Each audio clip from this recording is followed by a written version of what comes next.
तो अब वैराग्य शतक शुरू करते हैं। पहला श्लोक जो शंकर वंदना है, श्लोक का अर्थ और व्याख्या ये है, मस्तक पर आभूषण रूप प्रतीत होने वाले चंद्रमा के सुंदर कला के सदृश चमकने वाले कामदेव रूपी पतंगे को लीला से ही जलाने वाले, भक्तों का कल्याण करने वाले, अज्ञानता के अंधकार को नष्ट करने वाले यानी मोह रूपी अंधेरे का नाश करने वाले ज्ञान के प्रकाश भगवान शंकर योगियों के हृदय में रहते हैं। भर्तृहरि कहते हैं भगवान शिव योगियों के हृदय में रहते हैं। योगी कौन?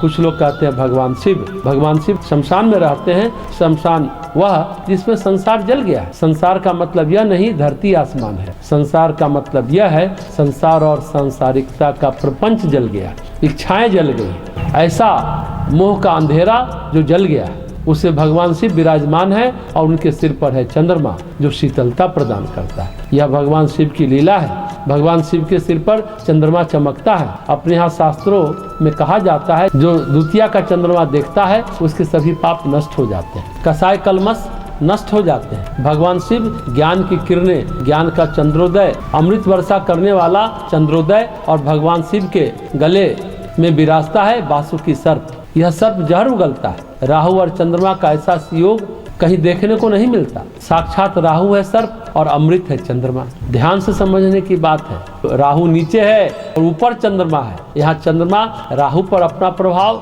जमा रहा है, राहु चंद्रमा पर अपना प्रभाव नहीं जमा रहा। भगवान शिव की लीला देखें, सामान्य क्रम में राहु चंद्रमा को ग्रस लेता है, लेकिन कभी द्वितीया के चंद्रमा को राहु ग्रस्त नहीं कर पाता। खाने का मतलब है भगवान समस्त विषयों को गर्दन गले में लटकाए रहते हैं और उनके यहाँ प्रभावशाली है अमृत। जीवन में विष भी है और जीवन में अमृत भी है। जो विष को प्रभावहीन कर देता है वही योग साधन है। कहते हैं कामदेव रूपी पतंगे को लीला से ही जलाने वाले, जो मस्तक पर ज्ञानेंद्र शोभा पाते हैं, तृतीय नेत्र जिसे कहते हैं शोभा पाते। अब दूसरे श्लोक और उसके अर्थ एवं व्याख्या को लेते हैं। विद्वान ईर्ष्या से ग्रस्त है, धनी गर्व से दूषित है। इन दोनों के अतिरिक्त बाकी बचे लोग अज्ञान में डूबे हैं। इस कारण कवियों की बहुमूल्य उक्तियां उनके मन में ही रह जाती है, उनको कोई समझ नहीं पाता। महाराज भर्तृहरि कहते हैं जो विद्वान है, बुद्धिमान है, वह ईर्ष्या से ग्रस्त है, अर्थात एक दूसरे को देखकर जल जाते हैं। जिनके हाथ में ताकत है वह अहंकारी हो गए हैं।